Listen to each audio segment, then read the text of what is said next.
Endireitemos as costas, respiremos fundo. Acreditemos uma vez por outra no amor. Forcemos as falangetas e o cérebro, fazendo com que um e outro dancem na mesma coreografia a que muitos chamaram o pensamento.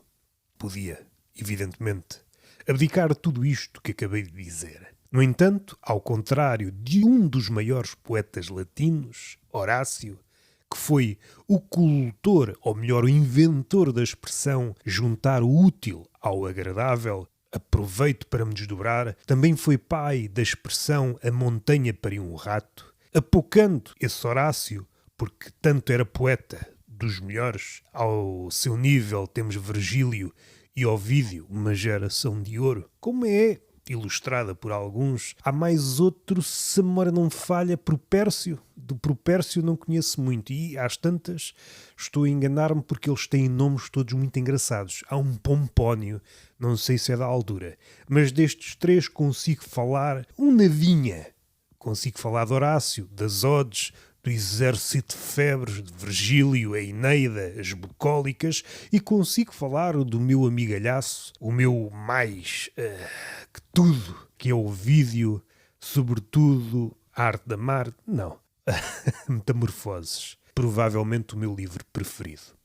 Se quisermos desdobrar Horácio, ele também foi autor daquela frase, neste momento uma frase, mas na altura dele, quando a criou, um verso, a montanha pariu um rato. Talvez seja chegada a altura de curto-circuitar essa ideia. Estamos nas raias do impossível, numa desumanização sem freio e talvez neste momento, que é o limiar de uma época que está a terminar, somos os primitivos de uma época que está em vias de principiar ou já principiou. Essas minudências serão deslindadas pelos futuros historiadores. Nós estamos neste palco de confusões, onde subimos a palco sem saber se o guião é trágico, se é humorístico.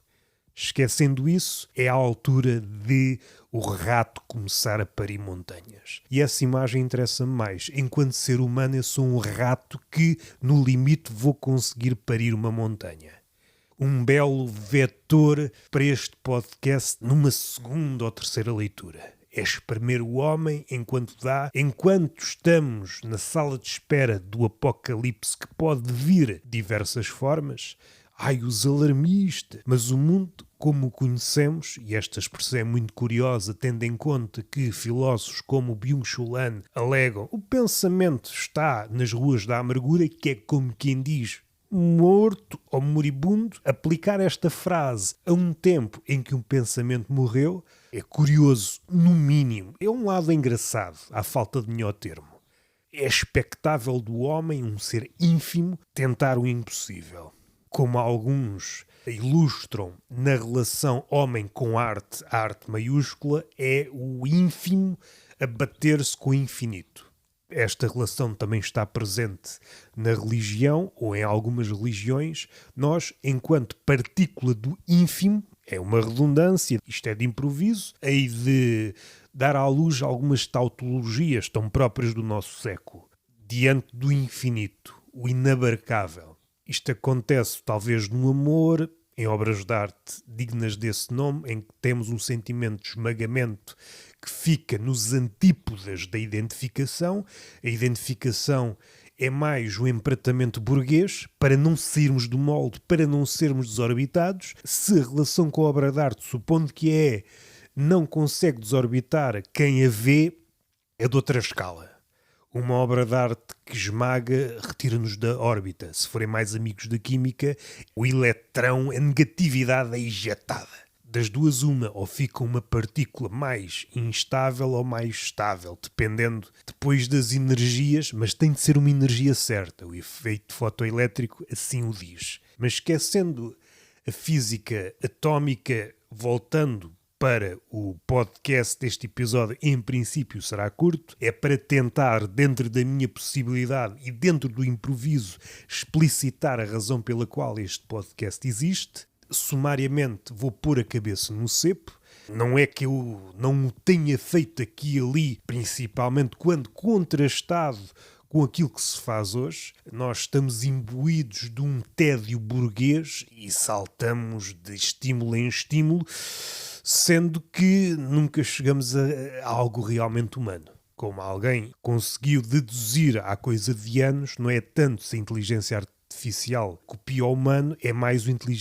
inteligência. Vejam bem a precocidade desta estupidez. Queria ser estúpido mais lá à frente, mas ao minuto 5 ou ao minuto 6, estúpido. Há pessoas que demoram mais tempo com a máscara e deixei a cair. Assumo-me como estúpido monumental. Não obstante a minha estupidez que há de aparecer aqui e ali, fazendo-se notar, não sou um robô, é fruto da leitura do livro com o mesmo nome. Não sou um robô, de Juan Villoro, um escritor mexicano. Isto é um ponto. Já tinha esta ideia há meses, desde que li este livro, já o reli, agora estou novamente numa empreitada para este podcast e ponho a cabeça não sei porquê. É o segundo motivo porque eu estou aqui. Já tenho não sei quantos projetos, havia esta necessidade, parece-me que sim.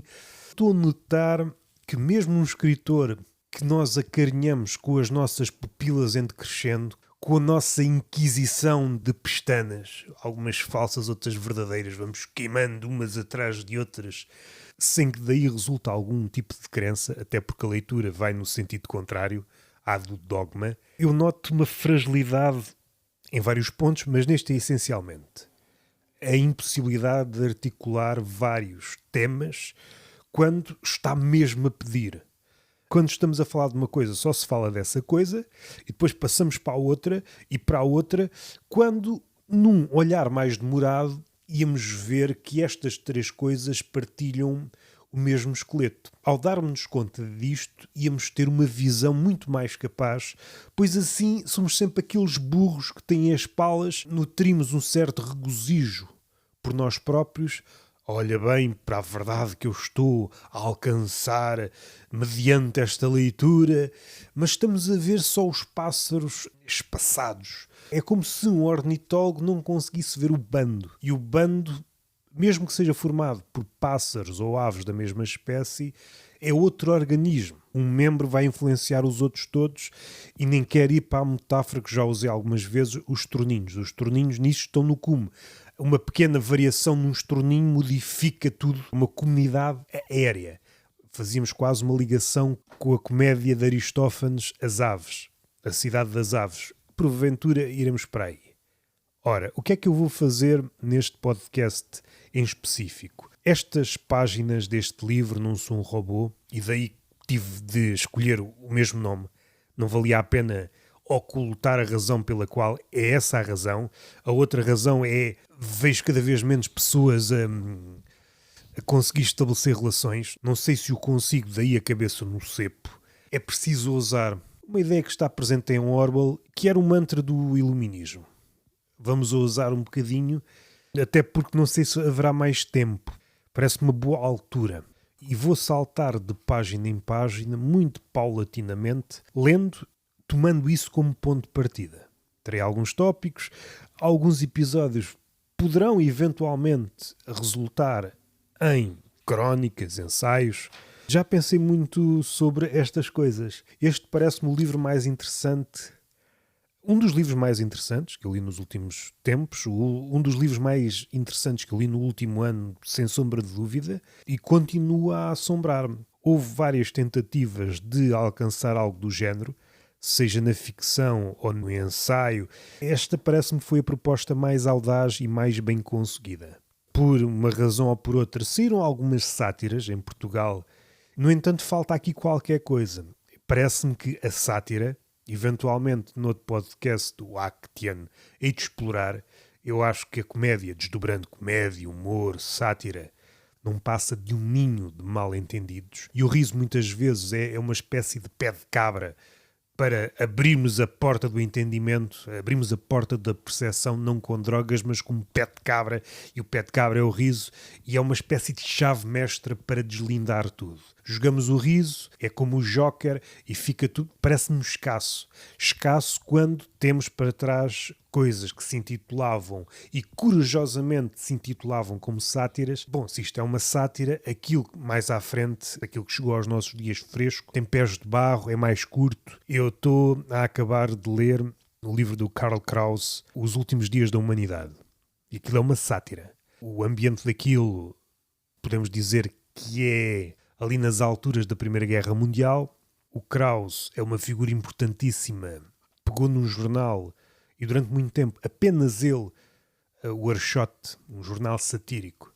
E estas pessoas parecem extintas ou em vias de extinção neste sentido. Quando o perigo começa a ganhar forma, deixa de ser difuso, o que acontece hoje, como há uma noção tão apegada ao posicionamento, o artista, o cómico, o satirista enquanto marca, se a coisa fica conflituosa, em vez de dar o passo em frente, pois isso é a altura de agir enquanto artista, enquanto satirista, enquanto escritor de ficção ou de ensaio, o que se faz hoje é dar passos atrás. Começar com um contorcionismo retórico. Não, mas a comédia é isto, mas é aquilo, a ficção. Não, não tem esse poder. E é um contorcionismo de papalve, virando as costas a uma história que já é longa. Não abrindo a marmita dos méritos ou deméritos da comédia e outras artes, mas o certo é que é necessário esse passo em frente. Outro tópico que eventualmente também está aqui, vou ler paulatinamente o livro e deixar-me levar.